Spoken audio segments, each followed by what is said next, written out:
we've got Cooper's Chase Bourbon.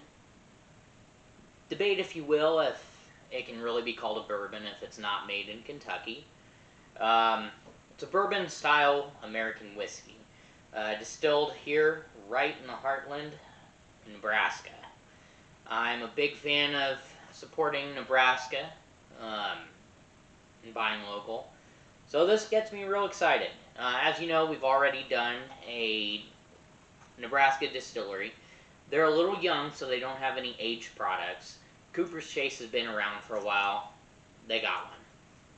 So this is an 80 proof, 750 ml bottle. It was originally 30 bucks. I got it on sale for 20. That's a pretty good deal. It's made in Westpoint, Nebraska at Cooper's Chase Distillery. And they got a little note to their buyers on the back. I love it when they include a note. Just as our beef is produced by the world's finest grain, grown right here in America's heartland, our spirits have the same standards. This bourbon is handcrafted from Heartland grain in small batches, not far from the banks of Elkhorn River. Not far from the banks of the Elkhorn River. Hardworking folks made this bourbon to be enjoyed by hardworking folks like you. Well, cheers, Cooper. Thanks for that. Let's see. You can look Cooper's Chase up at cooperschase.com. On the note, I get a little bit of heat. Some of the vanillas, a little bit of that oaky, smoky kind of smell. It's not as bold as what I normally expect from bourbon, but like I said, it is an American style. It is an American whiskey done bourbon style, so that kind of explains it a little bit. So we're just going to get a small taste of that. Pouring it in a glass did open up some more of those oaky notes. I get a little bit more vanilla, but there's still a lot of heat there.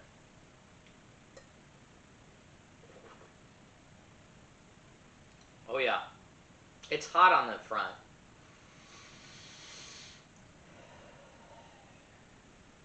But as I exhale, I do get a lot of that bourbon-esque feel. I would say it's more bourbon adjacent. It's good. It's very good. For 20 bucks, I would say yes, definitely get it. In fact, at the $20 mark, I would say this is probably one of the better bourbon-style whiskeys that I've had in the $20 range. Going up to 30, it's going to drop a little bit in range. That $30 mark really opens the spectrum of American bourbons, you know, of what you can get. So I don't know if I would say, I wouldn't say don't get it at $30, but if you happen to see it on your shelves for $30, maybe shop around, see if you can get it on sale at that $20, because at the $20 mark, I think this is a great deal. At the $30 mark, it's kind of pushing it a little bit, just a tad, but it's not a deal breaker. So one thing that I could definitely do with this though is get an ice ball and, you know, just sip on it in the evening as a nice nightcap. This would be a great, you know, end of the day drink. It's good, and I think you'll like it too, especially if you like bourbons.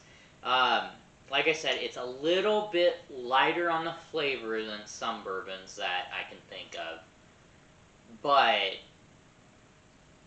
you're supporting a smaller distillery when you get Cooper's, and I really like that. I'm really big into that kind of thing. But one thing that I really like to do with any whiskey, whether it be Scotch, Irish, bourbon, any of them, haven't had Japanese yet,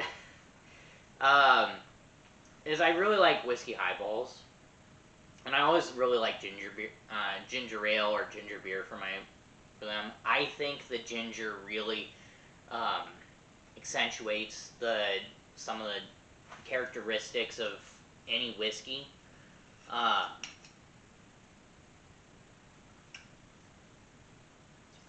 I think it goes really well, and it kind of brings out some more of those vanilla notes usually. So that's kind of a tester that we have today. We have Barrett's sugar-free ginger beer. Um, yeah, no, I gotta go sugar-free because I'm diabetic, but I think it's okay. It's not a bad. This is actually a really good sugar-free ginger beer. Another really good one that I've had, if you happen to be a diabetic, is Bundaberg's. Their diet is really good too. Um, so,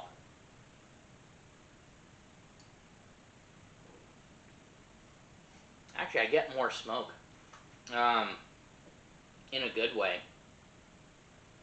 That opened up the smoke really well. A little bit more wood notes, a little less earthy, but more woody. Uh, it mellows that heat down a little bit. Still there, but it makes it a little bit more accessible.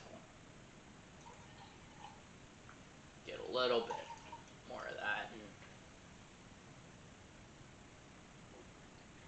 Oh yeah, yeah, that's really good. Um, on its own, I would probably give it an 8.5.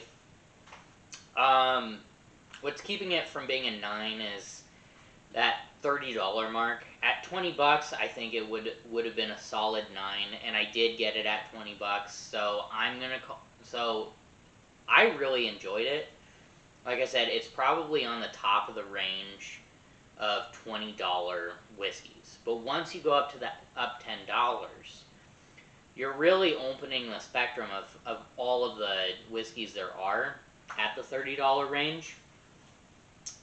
And while I do think it competes with those, I don't know if it really matches some of them. But I'm not saying don't get it at 30. Just maybe shop around, see if you can get it at the 20. Especially it being a local, homegrown. If you're a Nebraska person, there ain't no place like Nebraska, am I right? So, yeah, this is a good one. As a mixer, I'd probably keep it at the 8.5. It's a solid mix. Um, you definitely get those oaky, smoky flavors that you want. And if you're like me and you like it with ginger beer, I think you're gonna like this. Um, but yeah, this is a good one. Um, yeah, this Cooper's Chase has been around since 2009, so yeah, they've had time to age things. Um, so yeah, this is Cooper's Chase Bourbon, bourbon style American whiskey, uh, made right here in Nebraska, in West Point. At the $20 mark, I would give it a solid 9. At 30, I may be giving it an 8.5. Um, get it. If you find it, give it a try. I think you'll like it. This has been Drinking with me. Have a drink on me.